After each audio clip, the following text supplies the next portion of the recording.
It is January 1942, and the battle for Kiev rages on. In the first phases of the combat, the Soviet forces had to cross the river into the city of Kiev, and therefore they suffered great casualties as they charged into the face of the German defenses. And it was very terrible. The onslaught was terrible, and many tanks and motorized and vehicle class units were knocked out of the fight, and things were quite grim for the Soviet forces. But nonetheless, the generals had to look at the situation, and they decided that many of the units that were knocked out were only temporarily knocked out, and they could be brought back into the combat into the subsequent round. And so the Battle of Kiev rages on. Welcome, friends and gamers, to the Global War 1936 version 4 game of Operation Varsity and the corrected Battle of Kiev combat. Now, normally I don't like to make videos kind of going back in history and changing things, but we thought this was one worth doing because it is a fairly large battle for Kiev. I was actually partially okay with the concept of just moving on with what we had, but we thought maybe we should just go back and redo it, just because it might become crucial, and therefore, hey, why not, right? So the situation was this: there's two major mistakes that occurred. One of them was on me completely because I clean forgot, but infantry class units, when they roll in combat in defense in the cities, they get target selection. And for me, I actually made it that they got target selection on all hits that they make, when in reality is only on rolls of 1. So I clean forgot about that. For some reason, I was calculating on all hits that they make would be a success. And the second bit of it, so that means that some of these vehicle class units could survive into subsequent rounds. The second thing I kind of neglected or not forgot about, but I had a niggling in my brain about it, but I didn't act on it. But it was the idea that units cannot drop below a certain value of combat. So if you're attacking somewhere, whether it be marshes or desert or jungle or mountain terrain, you cannot drop your combat values below 1. There's always a minimum amount. And this one I actually was aware of, but it was niggling in my head, and I thought, was that a version 3 thing, or was it a version 4? So I actually pulled up the rulebook and had a look at a few things like combat phase. I thought, hey, they're going to talk about combat, so let's look at combat. And I read through all this and didn't come across anything. And I thought, okay, well, maybe it's going to be in the terrain. So the map, let's look at terrain. All right, nothing in the terrain about this value. Okay, where else would it be? And so I would, well, you know what? I thought, hey, I'm going to just type it in up here. So I typed in combat modifiers, and there was a few combat modifier, nothing. All right, so I was at a bit of an impasse, and I was also a little short on time, and so I thought, you know what? It's hard to look for something that might not even exist, right? Let's say if I type in ice cream, ice cream. Ice cream doesn't show up. But is it because I misspelled ice cream, or I didn't use the right terminology? Maybe it's lollipop or creamsicle or whatever it is, right? Like, you don't know exactly what to type in, and the absence of something doesn't necessarily mean that it's there or not. So after not being too successful with it, it was pointed out to me it's actually in chapter 0 down here. In terminology, chapter 0 is terminology, so it goes over terminology, glossary, describing what all the dice is all about, zone sharing, defense, movement range, bonuses, and roll modifiers in terminology. And it says so right here under D. Negative modifiers never reduce attack and defense value to less than 1. Modifiers do not affect units without an attack value or defense value. So if I had typed in modifiers, I'm not sure why. Oh yeah, it's because I'm misspelling modifier. There we go. Modifier. I would have found it, but I didn't find it. And that's what the mistake was. Okay, so let's go in. So we are sticking with our dice rolls for the first round of combat. Now, personally, I don't mind if we would have kept the whole combat as is, but you know what? Let's just do it, because why not? And I actually kind of enjoy rolling dice anyways. So I get to roll 17 dice here for all the militia. Now, this is this current situation. We've rolled for all this up here, right? Except for these militia here. We've already taken off our 9 hits. We just need to roll for these green guys, and we've already taken off the 4 hits that we've done against them, and we've taken off the 9 hits they did against us. So we get to roll these dice here. So I'm going to grab them up. I'm going to roll them like this, drop them down the chute, and we should expect 1, maybe 2 hits altogether. Looks like we have 1, 2, 3 hits. Now that is above average. We only suspected we would get 1. I'm going off of what this tooltip says on here. So that is 1 over there. That's 1 here, and that's 1 there. So 3 hits. So we can take off 3 additional enemy units. Now the order of casualty my opponent stated was infantry would be the next one up. So we take off these 3. And we're going to take off 3 additional dice here. And that does impact the second round of combat. And because it does, then we have to because we don't know what dice we would have taken off. Then we have to roll for the entire second combat for both the Germans as well as my dudes. I'm going to just delete these off the table here. And now we put everything back on the board. So we're rolling a bunches at 2. Whoopsie daisy.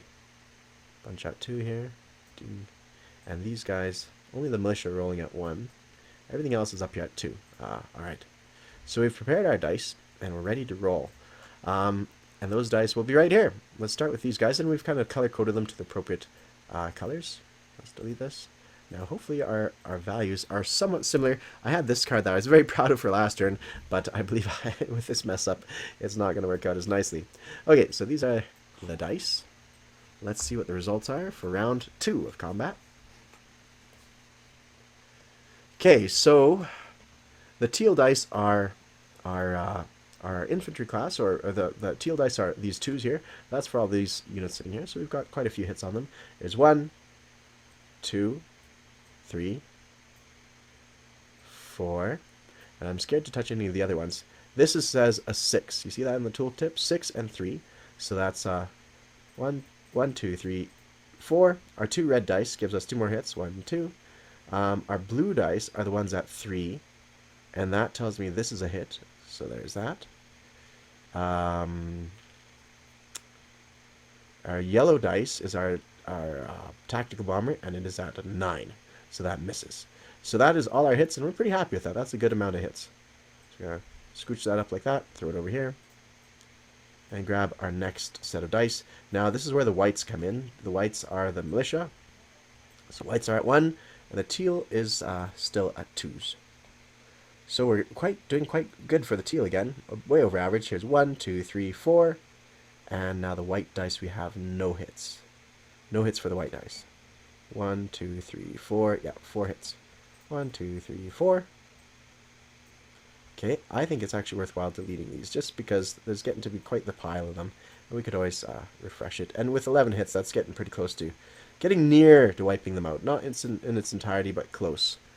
And the last batch over here. So just so you know, I'm rolling quite stacks full of dice. So let's see. 8, 5, 8, 1, 2. That's a 10. So 2 hits. 1, 2.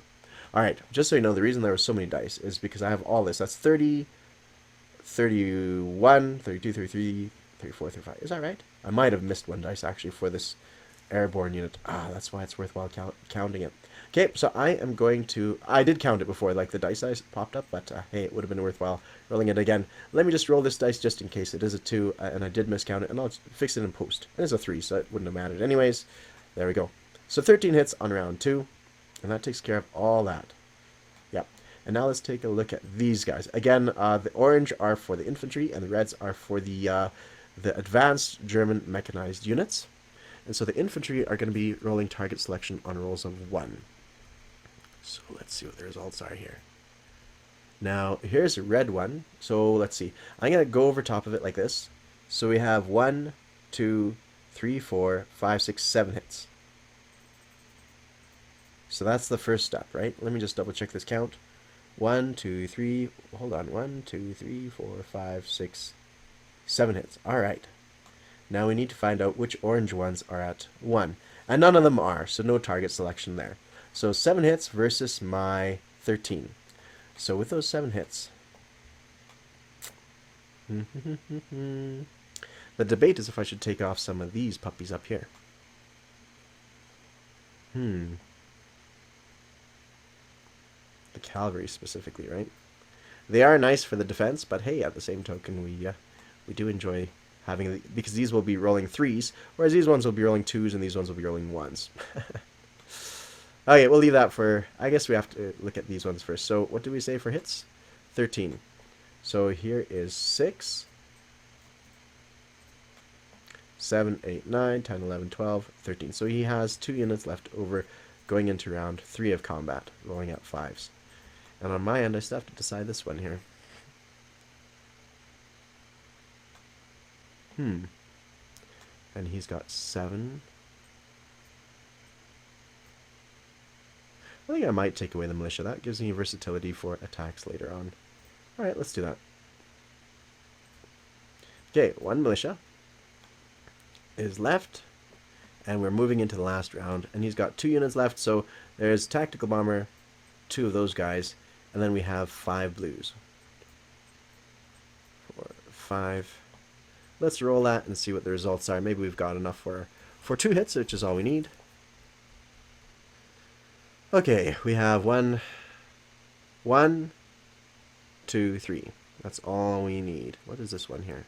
That's a 9. So 3 hits. Okay, and we could safely delete that. Yeah. Hold on. 2, 2, 4, and 6. Yeah. Alright, and on his end of things, he's got 2 dice rolls at 5. Alright, let's just shoot these down here. Miss, miss.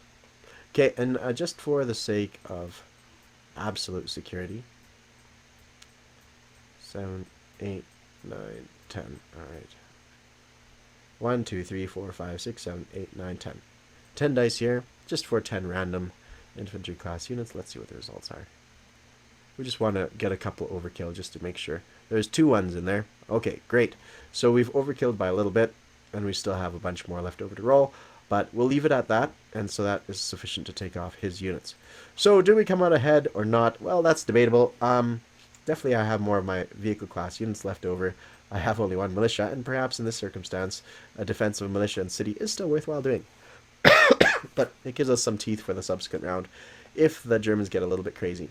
Overall, because we started off with 17 units, so we lost 16 to his 22. So I believe last time we were within spitting distance of this as well, 18 to 22, somewhere there. So we're ahead by, let's say, 2 units or something like that.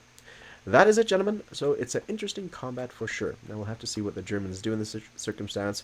Are they going to press with their attack into Kiev? And will my counterattack be sufficient to take them out? You know, because they would have to take some casualties on some of these infantry class or motorized or the cavalry type units. So that means they might be in a little bit of an interesting situation because they don't have much coming up in reserves, whereas I have a bunch of units available. I'm also going to be rolling at 5s for all my defense. You'd first have to take out Western Ukraine, and whatever's left over, you'd have to go for Kiev. So interesting battle for sure. All right, so that is the situation. Let me tell you once again what I have sitting in Kiev.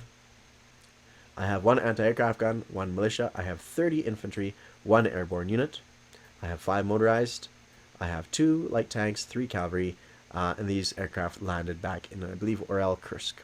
That is it, gents. Hope you're having fun. I know I am. Cheers.